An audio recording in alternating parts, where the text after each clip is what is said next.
Ako pa mga bossing ko ay may tuturo sa inyo na isa sa mga pamamaraan upang sa ganon maka-attract kayo ng swerte at maitapo yung mga kamalasan. Kayo po ba ay lubog sa pagkakautang? Yan ang mga pinakamayor mga bossing.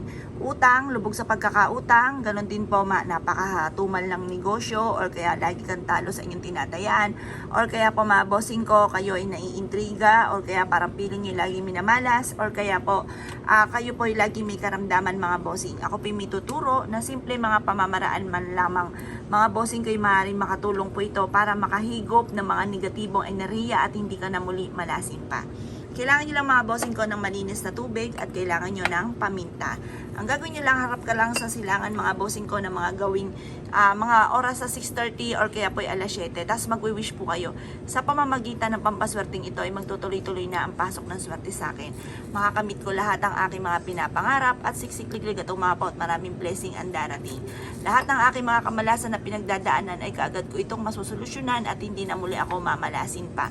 Mag-wish na kayo ng lahat ng gusto po ninyo na walang gamit na sana, direct to the point. Basta positive ka lang mga bossing, walang imposible, makakamtan nyo po lahat ng inyo po mga pinapangarap. Sabihin nyo po dito, mula ngayon, ako ay yayaman at magiging matagumpay sa buhay at makakamit ko ng smooth ang lahat ng aking mga pinapangarap. Ganon ang mga pag-wish na walang gamit na sana, direct to the point mga bossing. At pagkatapos po nito mga bossing ko, ibilad nyo po ito sa sinag ng araw hanggang alas 8 po ng umaga mga bossing. At pagkatapos po niyan ay kunin nyo po ito mga bossing ko, pagkatapos yung ibilad. At ilagay nyo po ito mga bossing ko sa At pagkatapos mga bossing ko, matapos nyo po siyang ibilad, ilagay nyo po siya mga bossing ko sa likod ng pintuan ng inyo pong main door or bago pumasok ng inyo pong main door, kung meron po kayong halaman po doon, ilagay nyo siya sa paso mga bossing. Basta panitiliin nyo pong malinis yung ating pong tubig. Pero asahan nyo na magiging brown yan, gawa po ng paminta. Pero makakita kayo ng mga iba-ibang mga madudumi po dyan. Hugasan nyo lang, paltan nyo po muli ng panibago. Kapag po parang marami na nakalutang or umuunti na po siya, huwag nyo hayaan siya na matutuyo. Malas po yun. Kailangan lagi po siyang malinis at walang mga iba-iba nakalutang at huwag matutuyo mga bossing. Mapapasin nyo po mga bossing ko, i-aadyakan ito kung saan lagi ikaw ay suswertihin. Proven po ito mga bossing.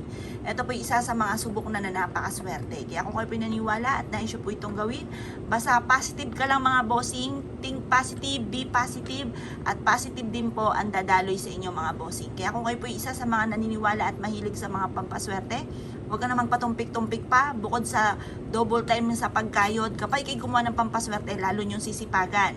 Baka sabihin naman po ninyo, ba't gagawa pa ako ng mga pampaswerte? Magsisipag din naman ako, magpapakahirap pa ako.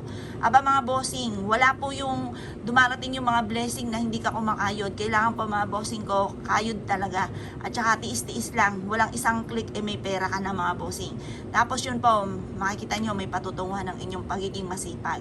Kasi kahit ikaw ay masipag, madiskarte, paladasal, nadadali pa rin ng mga kamalasan. Kaya sabayan ng mga pampaswerte para wala ka ng pagkukulang at tuloy-tuloy ang pasok ng swerte. Kaya kung pinaniwala mga bossing, ay good luck po sa inyo po lahat.